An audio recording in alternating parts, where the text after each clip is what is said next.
Hello ladies and gentlemen, and a very warm welcome to today's webinar, which is brought to you by sharedserviceslink.com and sponsored by OB10.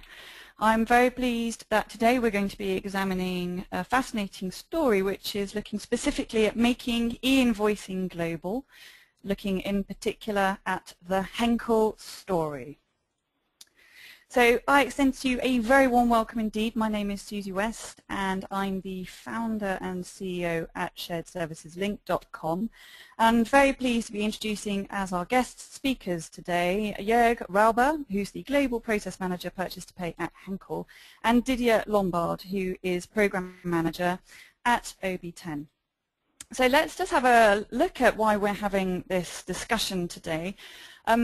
Many shared services organizations which exist within enterprise and mid-sized companies are really embracing electronic invoicing. There are many imperatives out there that are driving this development, and it's no surprise that a lot of these organizations operate off global footprints. So when they're looking at electronic invoicing, they have a number of considerations to factor in. Internal considerations such as how do you best engage your global organization to buy into e-invoicing so that it works for you and you can deliver on your expectations and your business case. And also external considerations, so factors just to take on board when looking at the particular solution that you might be looking to assist you in your e-invoicing endeavors. So that really is what we're going to be examining over the next 60 minutes. So we've got great content for you, but you also have a role to play in this over the next 60 minutes, which is to really think about what compelled you to join this webinar today and make sure that you leave with the answers that compelled you to join. So please put your questions to the speakers. The way that you do that is you'll submit your question to me, and that's highlighted in the red box here, and I will be putting those questions to our two speakers, Joerg and Didier, in the last 10 minutes of this session. So make sure that you stay on the line for that. Before I introduce our first presenter for today, we're going to kick off with a poll question. And there are 3 poll questions for you over the next 60 minutes. So they're coming up on your screen now. Let's just get a read, if you will, of the volumes of invoices that you handle each year. So coming up on your screen now, how many invoices do you process per annum? Is it less than 50,000? Is it 50 to 150,000? 150 to 300,000? 300,000 to 500,000? Or are you processing 500,000 accounts payable invoices per annum or more? We're only at 40% of you responding. As you well know, we like to get these response rates well over 60% and ideally touching 70. So at 59% of you responding, we do share these results live. So if this is your first time on a sharedserviceslink.com webinar, you will be seeing all of the results to the poll questions live. So closing the poll, ladies and gentlemen, 3, 2, 1. We were at 68% of you responding there. So let's have a look at the kind of the dynamic, if you will, of the group that we've got connected today. So interestingly, it's a third, really. It's a third under 150,000, a third over 500,000, and a third really in the middle group. So interesting spread there. So now I'd like to introduce our first speaker, Didier Lombard, who's the Program Manager at OB10. Over to you, please, Didier. Yep, thank you very much, Susie, and thank you, ladies and gentlemen, for joining this webinar. My name is Didier Lombard, and I'm one of the senior program managers at OB10, and I've been working with the Henkel project ever since they joined OB10 in 2010. And so the first slide I really want to speak to you about is why e-invoicing. And I think answer the first poll question has already answered that. There are lots and lots of paper invoices out there, what we need to try and do is to try and get rid of those paper invoices. and try and achieve efficiency and cost savings in companies' businesses. So one of the most important things that electronic invoices, e-invoicing allows is you can have an automated process that will achieve savings of between 60 to 80% compared to traditional paper-based processes. There are all sorts of pressures on efficiency and on cost savings. On the EU, businesses can save a potential of 238 billion euros a year on just their business-to-business e-invoicing, and that came from the European Commission. Of course, many businesses now have challenging business targets which they all have to achieve, and the e-invoicing program and an e-invoicing project can go substantially to achieve those business targets. And finally, of course, the CSR, the corporate social responsibility sort of targets can be met by reducing the number of paper invoices that are processed by companies. So, Susie, may I ask you to ask polling question 2 with respect to how invoices are currently processed? Absolutely. So coming up on your screen now, multiple choices available here, please. How do you process your AP invoices today? Is it manually via paper, scanning, EDI, e-invoicing, email, PDF? So maybe, I'm sure many of you do a whole blend of all of them. Maybe if you select the kind of the 3 primary ways in which you process your invoices today.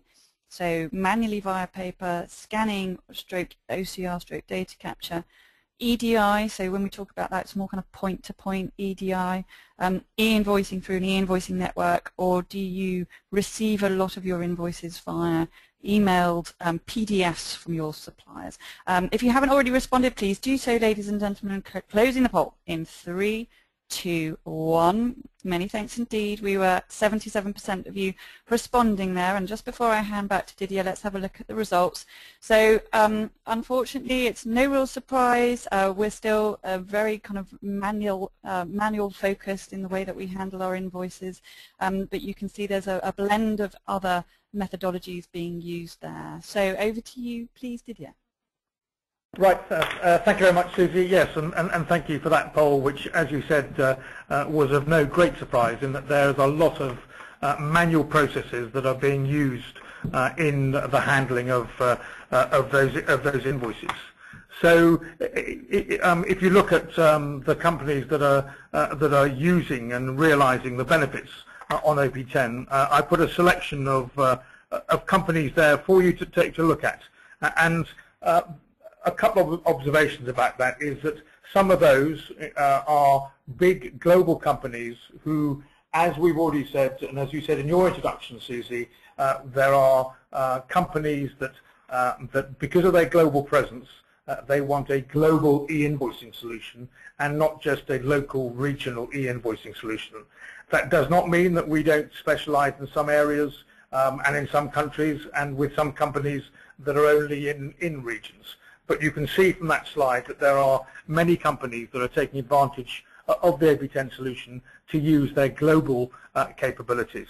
That is just very much a snapshot of OP10's current position, but I think that shows you some of the key companies that are on the OP10 network. And what I'd like to do now is hand over to my colleague Henkel, my colleague Joerg from Henkel, who will tell you more about the e-invoicing story as far as Henkel is concerned. Thank you very much, Didier, and hello to everybody. My name is Joerg Raeuber, and as Didier just mentioned, I'm going to tell you about making e-invoicing global from a Henkel perspective. So when we have a look into the agenda, in the first step, I will let you know who we are. This is a short introduction about Henkel. Then I will talk about shared services journey, e-invoicing objectives and requirements, and also about the e-invoicing project and the global rollout, of course, and results and benefits. So who we are. Did you know perhaps that Henkel is the world's #1 adhesives producer, or that Henkel sells detergents for around 25 billion wash loads per year? Every second, more than 20 hair colorants from Henkel are sold worldwide. When we have a look at figures from fiscal year 2012, in Henkel there are 47,000 employees all over the world, achieving 16.5 billion euro sales, and 43% of our sales are generated in emerging markets. 2.3 billion euros is the adjusted operating profit, and 44% of our sales are generated by our top 10 brands. And we do have a history of 136 years. Our global footprint is characterized by products and technologies which are available worldwide.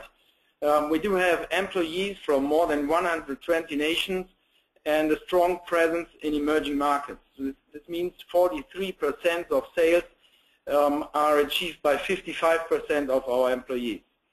In total, we do have over 170 manufacturing and 10 major research and development sites around the world. We do have global leading positions in consumer and industrial businesses.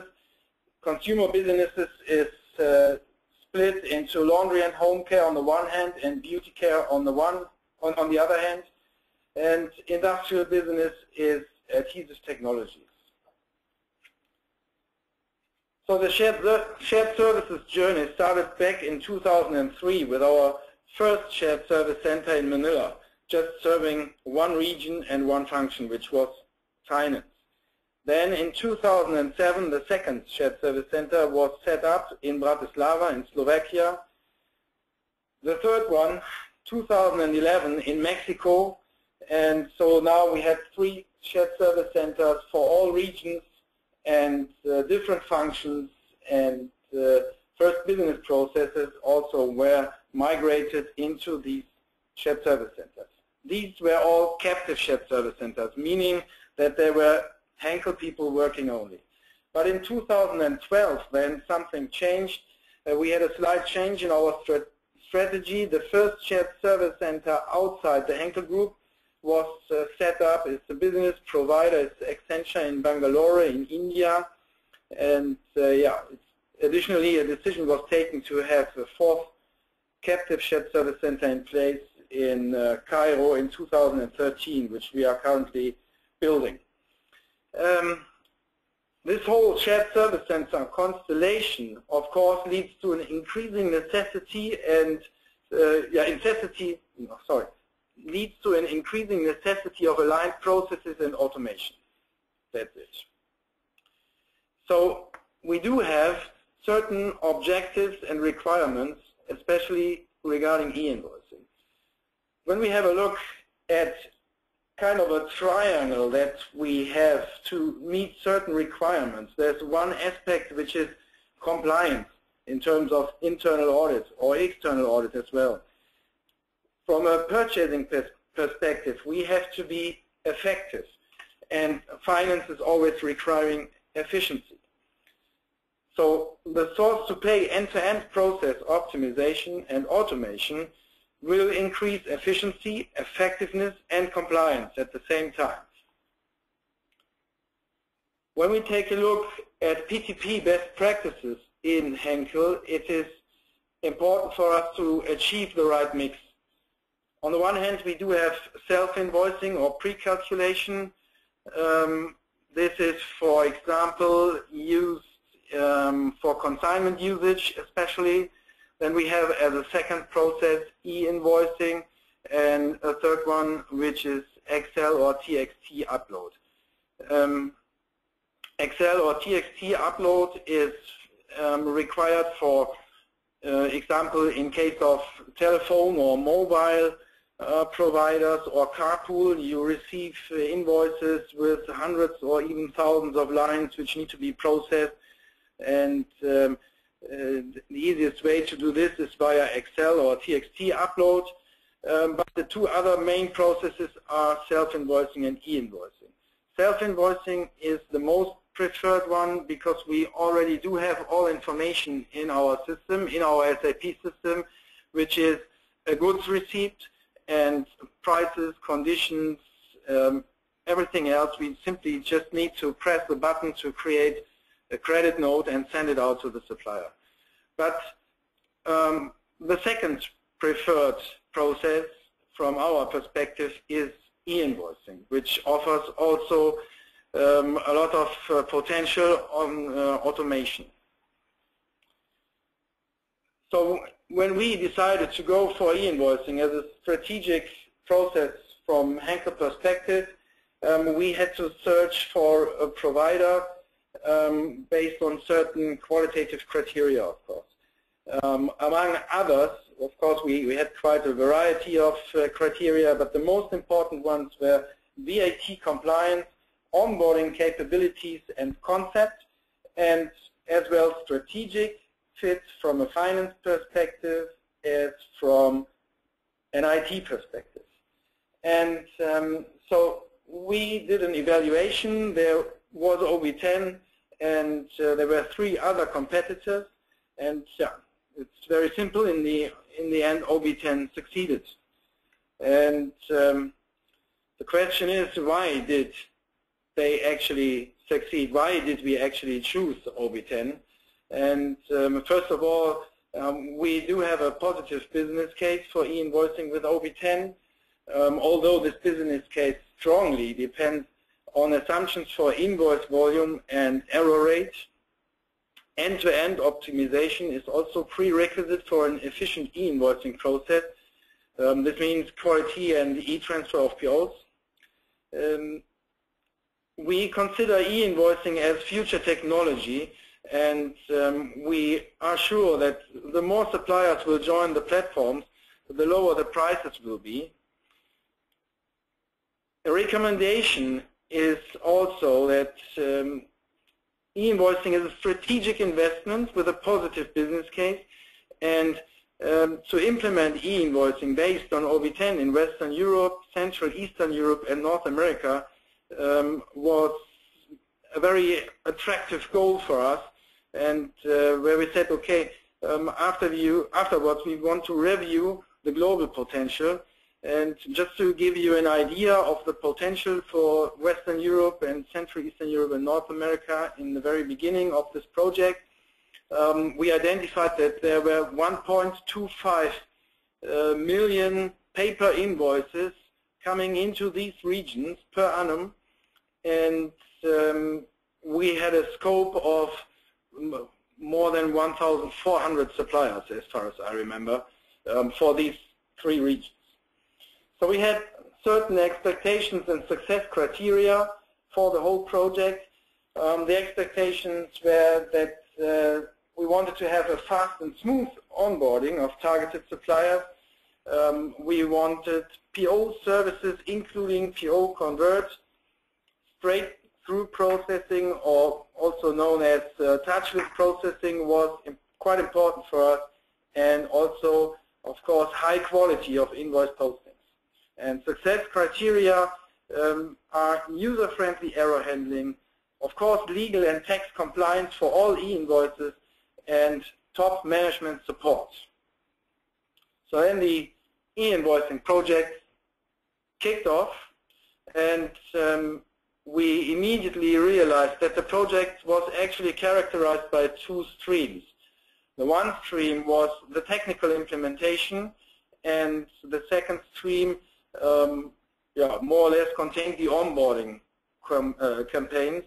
Both streams could be done more or less in parallel. Of course, technical implementation needs to be started first, and you have to, for the technical implementation, you need a contract in place, a kickoff, a blueprint, build phase, test phase, technical deployment in the end. And for the onboarding campaigns, you have kind of preparation in form of internal and external communication, supplier data analysis, of course, training, and then supplier enrollment and refer to buyer process. for now, I would like to pass on to Susie again for poll question number 3 now. Many thanks indeed, Joerg. So coming up on your screen is the third and final poll of the day, ladies and gentlemen. Do you have a clear business goals in place to remove paper from your accounts payable environment? Yes, the case is in place and we have started e-invoicing. Yes, our business case is in place, but we have not yet started. The case will be defined within the next 6 months.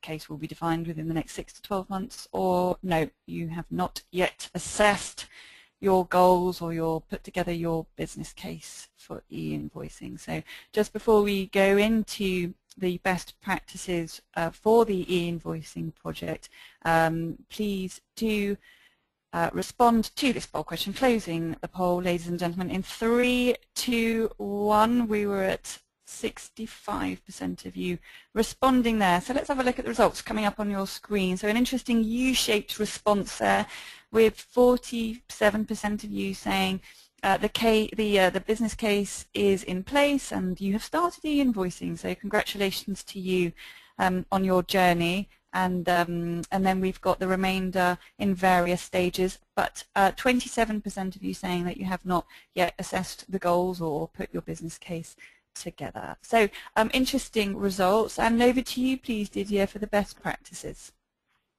Yep, thank you very much indeed, Susie. Yes, there are some very interesting results in that poll, so thank you for that.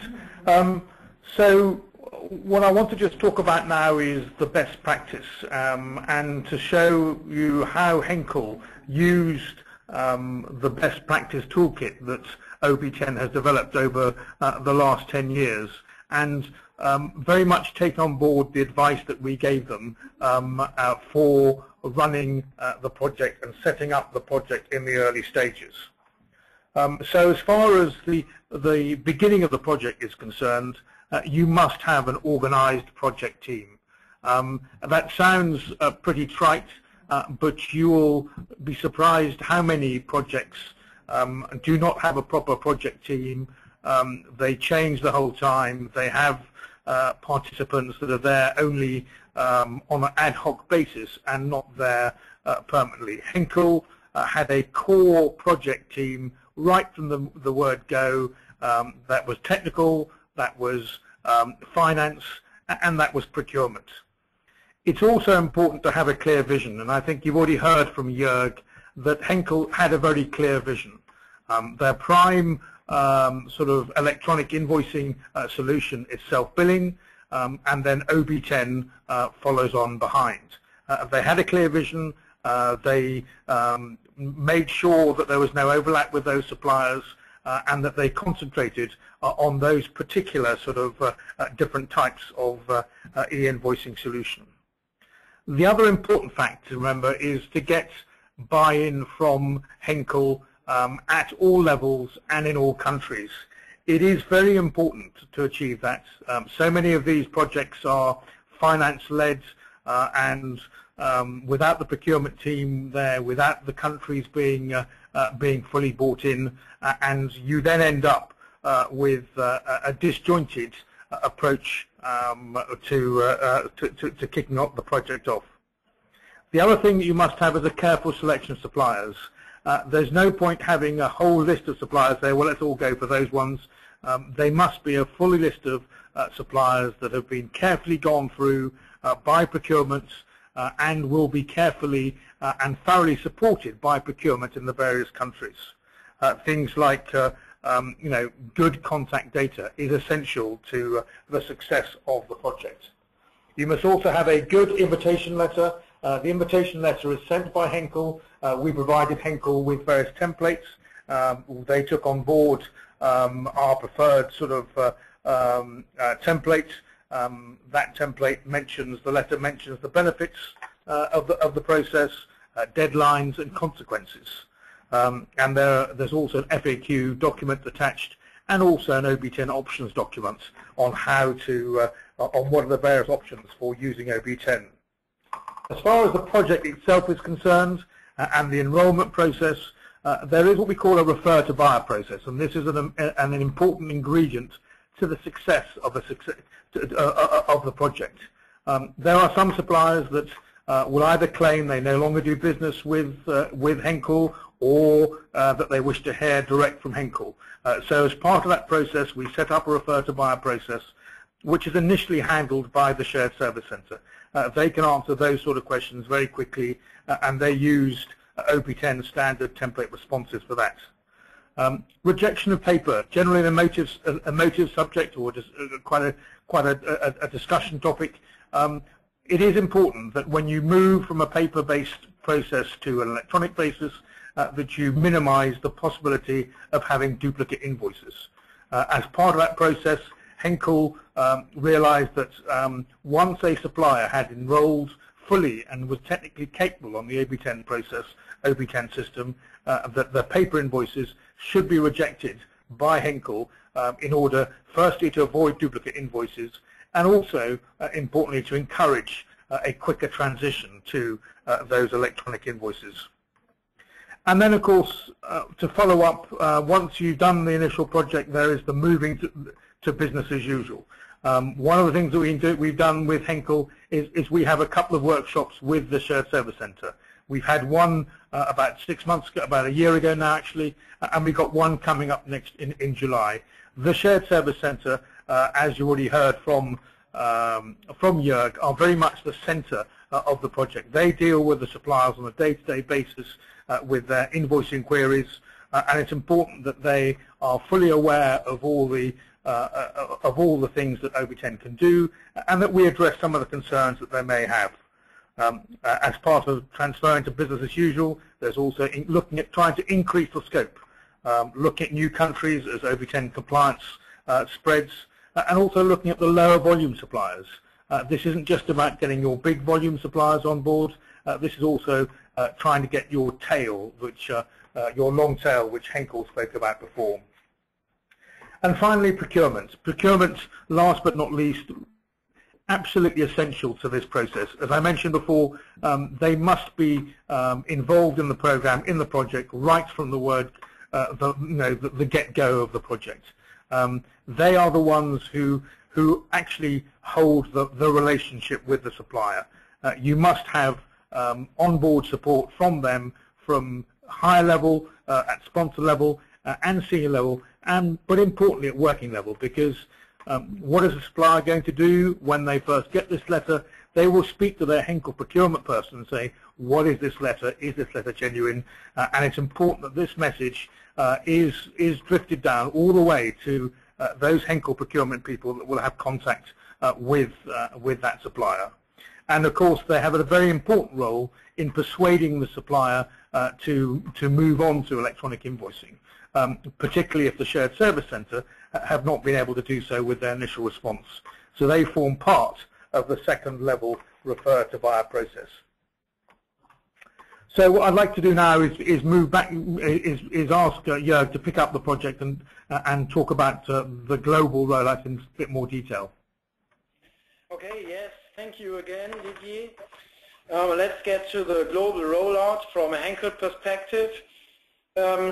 As I mentioned already before, we started in 2012 with Wave 1 for Western Europe, and a few months later for Central Eastern Europe.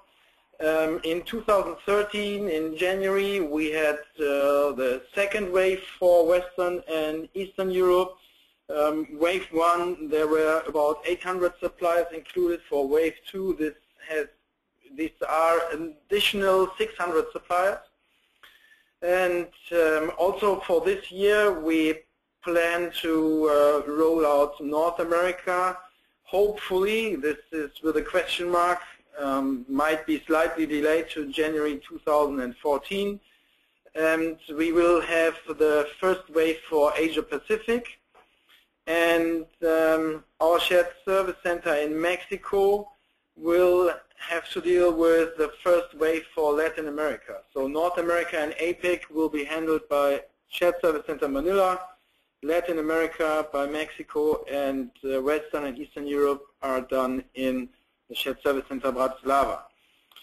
In 2014, we plan to go for tail suppliers as well in Western and Eastern Europe. This will be the third phase and a project called Ignite.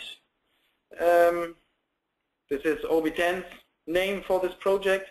So we will try also to bring smaller suppliers on e-invoicing. There's also a lot of potential, we think.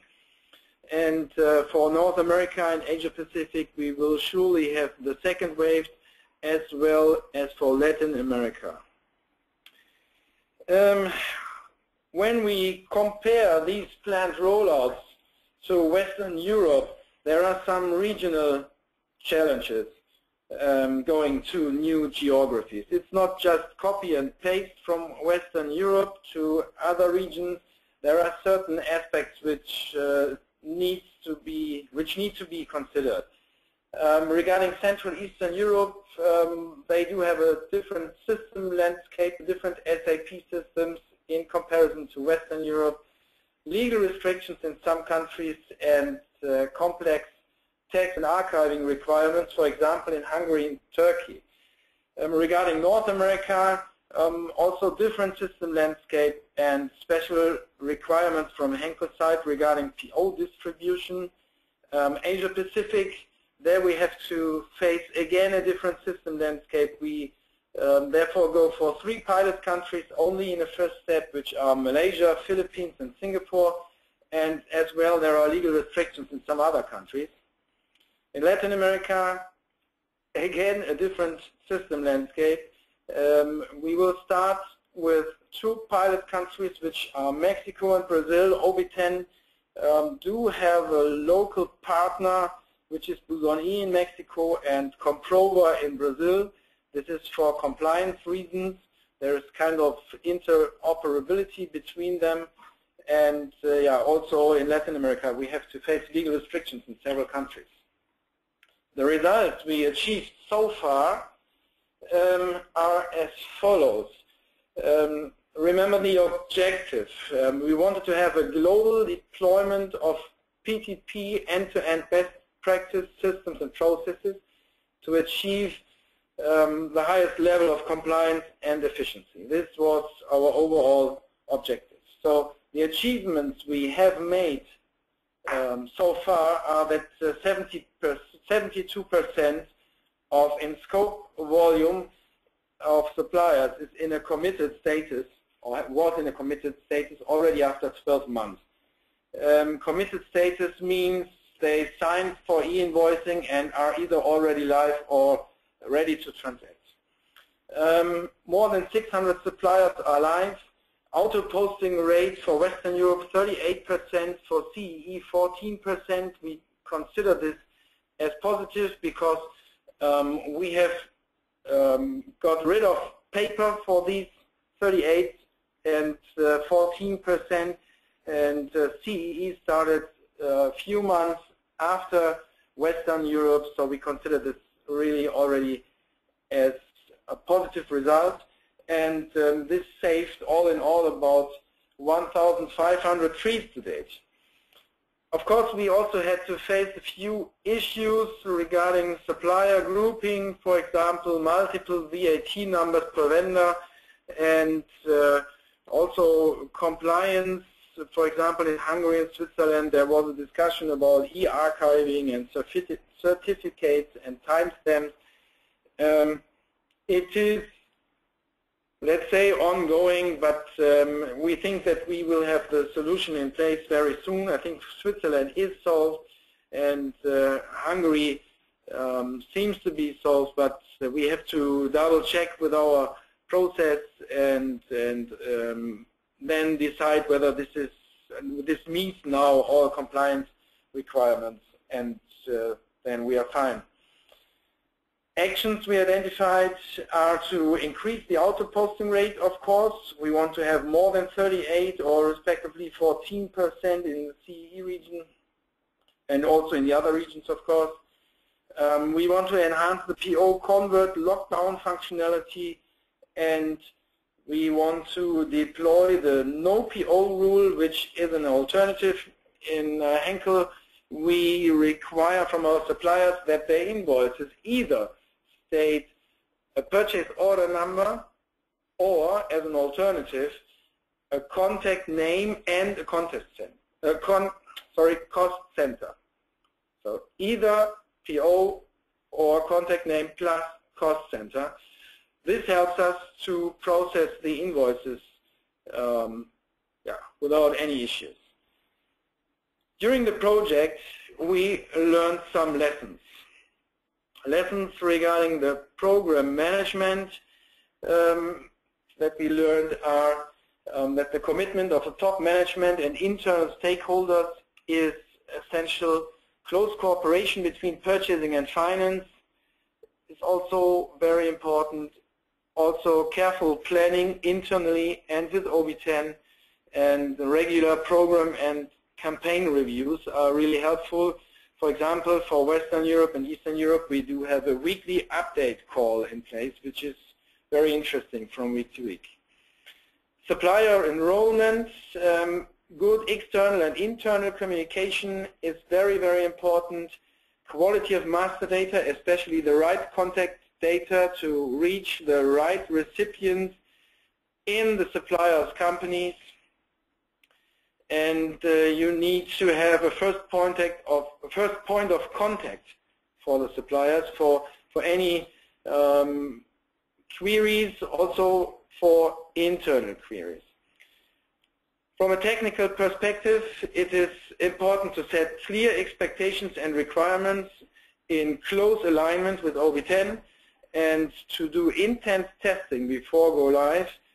But in case there is any minor issue, it is also important to have a good post-go live support in place to handle any issue within a short period of time.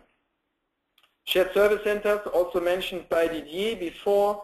Efficient coordination and involvement is very important. Close cooperation also in the shared service centers between purchasing and finance departments, not only from a Henkel perspective, not only here in the headquarters in Düsseldorf, but also in the shared service center, because they are dealing with the day-to-day business for purchasing and for finance, and of course also for e-invoicing.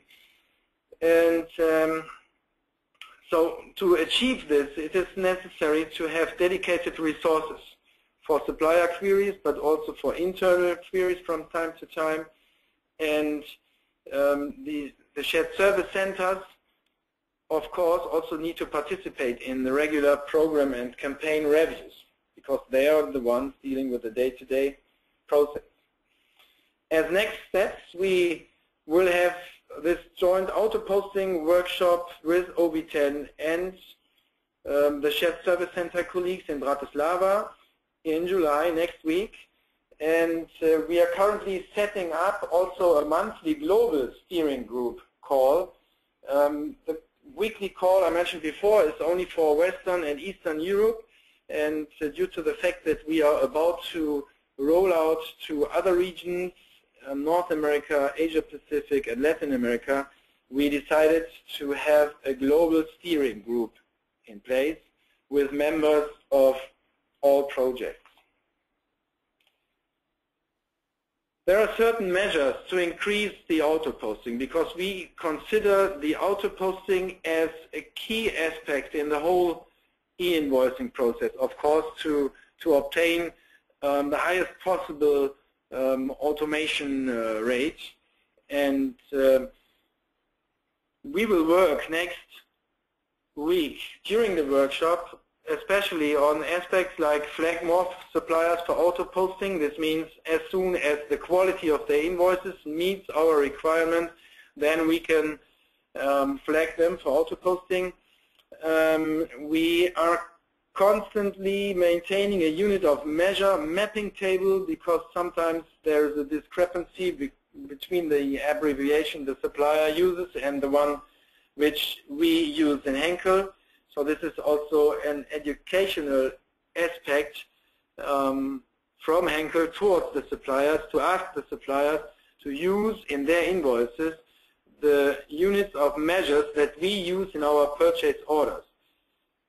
and already mentioned before, the PO convert lockdown functionality for the web form suppliers should be very helpful, because then the web form suppliers are only allowed to issue invoices against POs which are uploaded and therefore existing on the OB10 platform. They will not be allowed to issue any invoices with a purchase order that is not shown on the portal.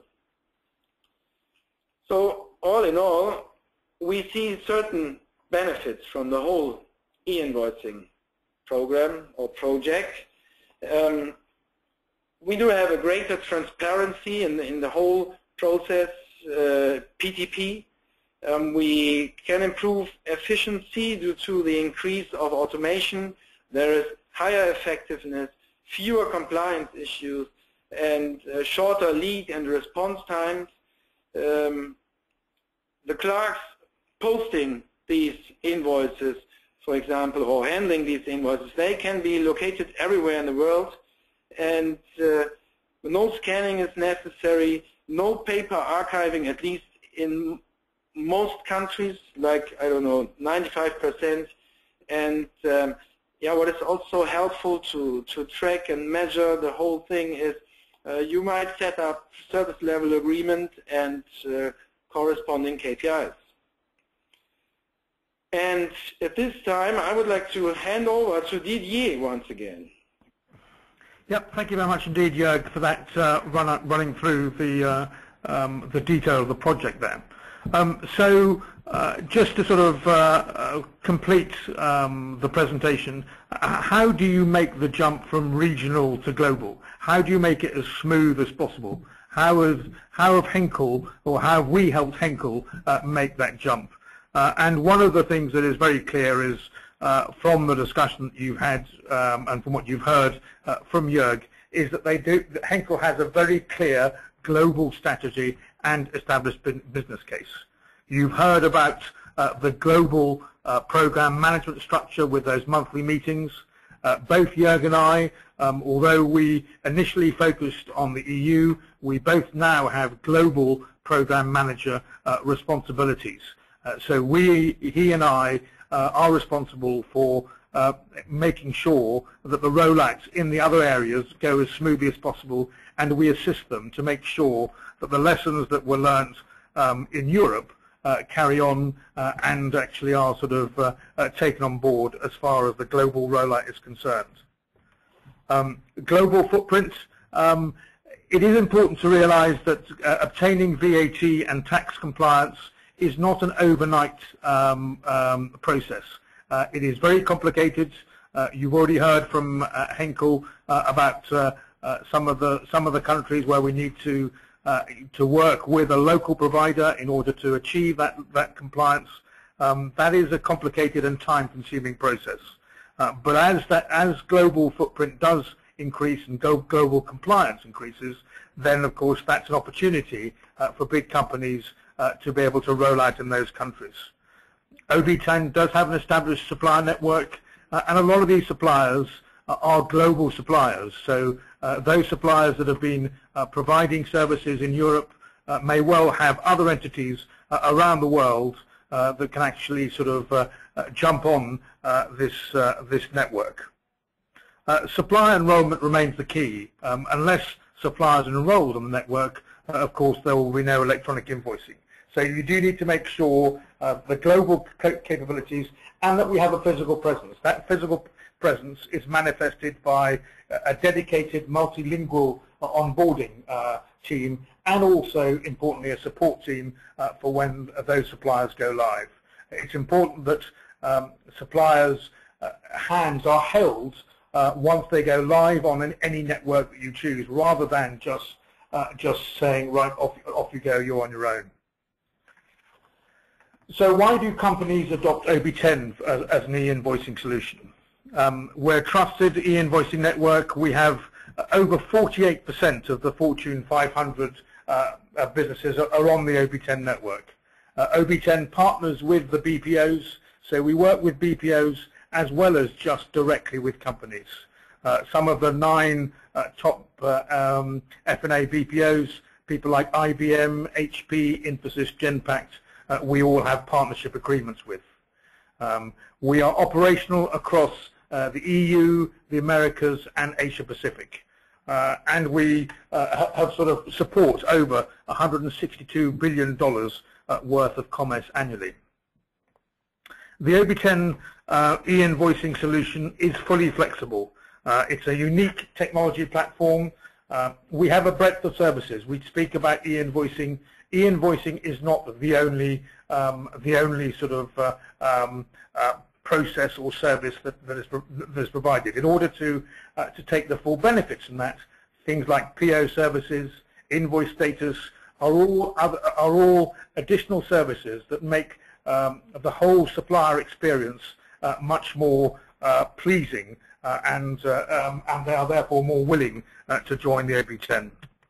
OB10 integrates with all the known Oracle, SAP standard sort of ERP platforms that most of the companies have, and of course we have a one-time and a one connection for buyers, and also of course on the supplier side we make the connection very easy. We are data agnostic, and we will take whatever file format or connectivity method that suppliers and or buyers wish. We've been in this business now for over 10 years, and I think we probably have unrivaled global capabilities. So that completes my element now, and I would like to hand you back to Susie to organise the question and answer session. Thank you very much, Joerg and Didier. We've got lots of questions, so if I can ask both speakers please to provide relatively concise answers. First question to you, please, Joerg, and maybe you can add on to this, Didier. What marketing tools or activities did you use to onboard the suppliers?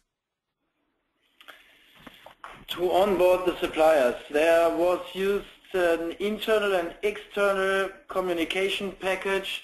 The external package was set up in alignment with OB10, of course, and was more or less simply telling the supplier, dear valued supplier, we as Henkel are going for innovative processes, and e-invoicing is one of these, and we consider you as a potential business partner doing e-invoicing with us. We want to get rid of paper invoices, and you will be contacted in the near future by OB10. Please give them the chance and listen to what they have to say, something like that. Yep, thank you for that. Yeah, I mean, only just to add. Didier, anything you want to add to that? Yeah, sorry, Susie.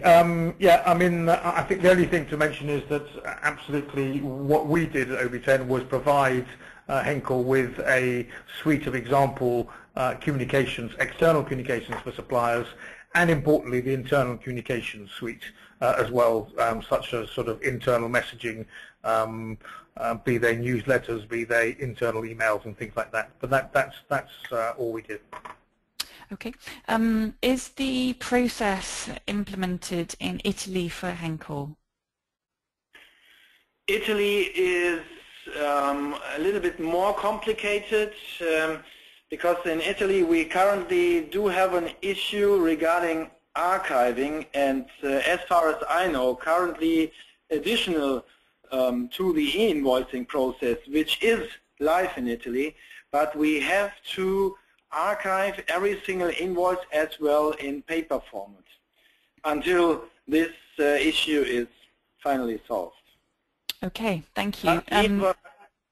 But sorry, just want to point out again, but e-invoicing actually is live in Italy. Thank you.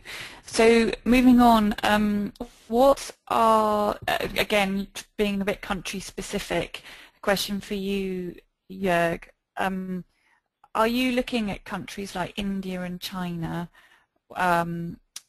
where there isn't an adoption of e-invoicing as yet? Are you looking at that, and if so, how are you factoring those countries into your roadmap? Yes, we will be looking at these countries as well. I think I have heard sometime before that maybe in China there might be compliance issues, but the situation from Henkel perspective is as follows. We are currently having a major project in place, a worldwide project, and we are striving for similar or identical SAP systems worldwide. So we will have one system in place for Asia Pacific, a second one for Europe and Africa, and a third one for the Americas. But these three systems will all have an identical setup. And for Asia Pacific, this project has not been finalized, and India and China are in scope, I think maybe for 2014 or 2015 for this SAP system rollout. We will change the platform, and as soon as they are on the target system, then they will be in scope also for e-invoicing, or if this will not be possible, then maybe for another automated process. But first we have to run this step with the SAP platform. Okay. And Didier, anything you'd like to add to that regarding India and China? Yes, I mean, just to, I understand there's a lot of interest, particularly in India and certainly in China.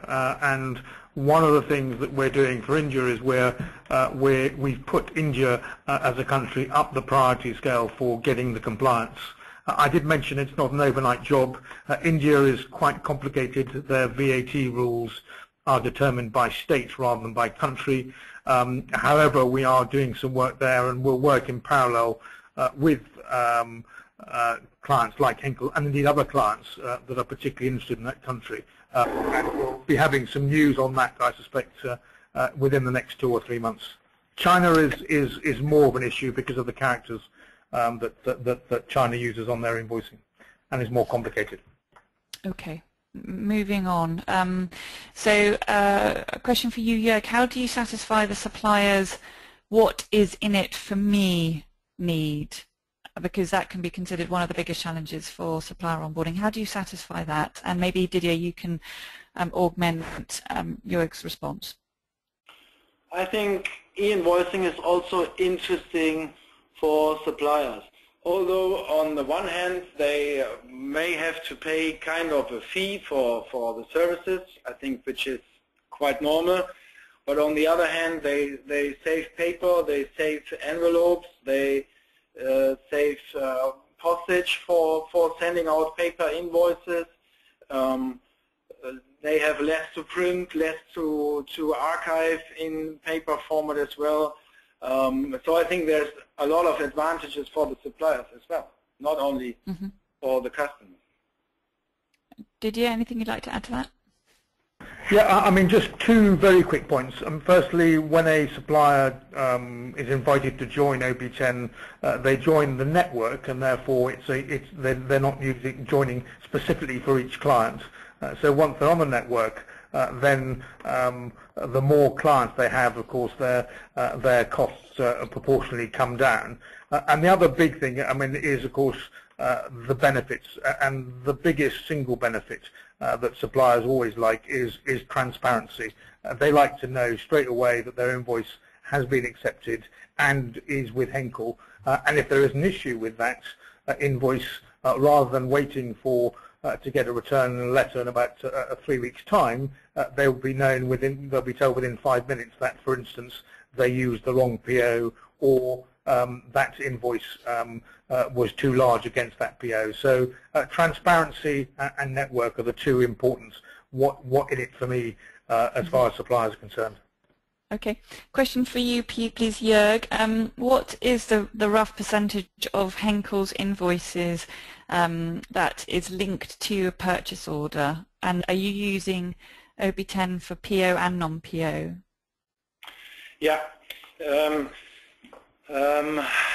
I think I saw a figure this morning. I think the rate for invoices with a purchase order is about 92% currently.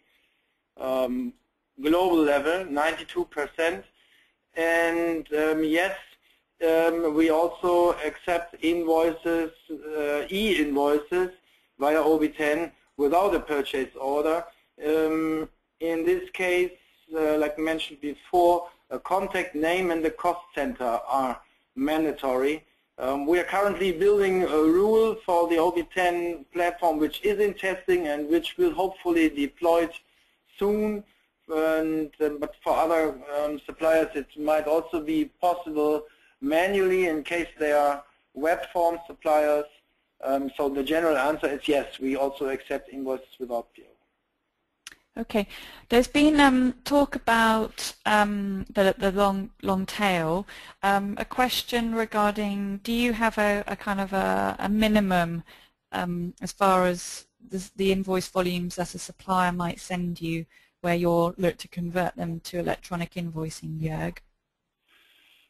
In the beginning, to be honest, we set certain thresholds. I think the threshold was for Wave 1, Western Europe and Eastern Europe, a minimum of 50 invoices per year, or a spend of, I don't know, 100,000 euros, something like that.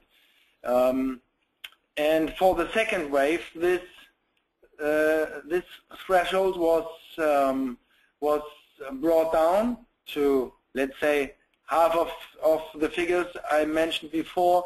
And yeah, we will also go for smaller suppliers, for tail suppliers, because we think there's also a lot of potential, and there are interesting features for smaller suppliers as well to do e-invoicing. It's not necessary to send masses of invoices and to go for a fully integrated solution. Also the web solution offers a lot of advantages, like the PO convert functionality, for example. Okay, really just time for one more question, and it's for you, Joerg, and it's regarding the business case.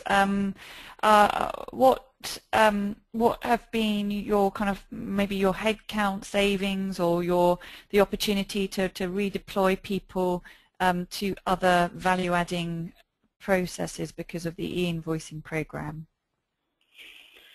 Of course there was a potential. I do not know the exact figures right now, but to be honest, I cannot give a concrete number, but there is potential, yes, because of the auto-posting, straight-through processing. Imagine we are now handling about 7,000 invoices for Western and Eastern Europe automatically, which needed to be posted purely manually before. And yeah, when you break down the number of 7,000 invoices a month to employees, this might be, I don't know, maybe 5 employees, something like that, maybe even more, which might be moved to other processes, to other departments, whatever. Okay, good. So Didier and Joerg, many thanks indeed for your commitment to sharing your story with us today. It's been very, very useful. Lots of questions. I'm afraid we only really got to answer a fraction of them, but I'm sure that Didier will be following up with you regarding those. So do join us for our next webinar, which is taking place on the 10th of July, looking at securing confidence within your business unit so you can further your shared services migration, and also make sure that all the processes that you introduce are absolutely followed by all. So do join us for that. And also we've got the 10 keys to process excellence taking place in London, and that's in September. We are starting to take registrations for that, so make sure that you do join us for that too. And in the time being, all the best with your e-invoicing initiatives, and look forward to welcoming you next time. Goodbye.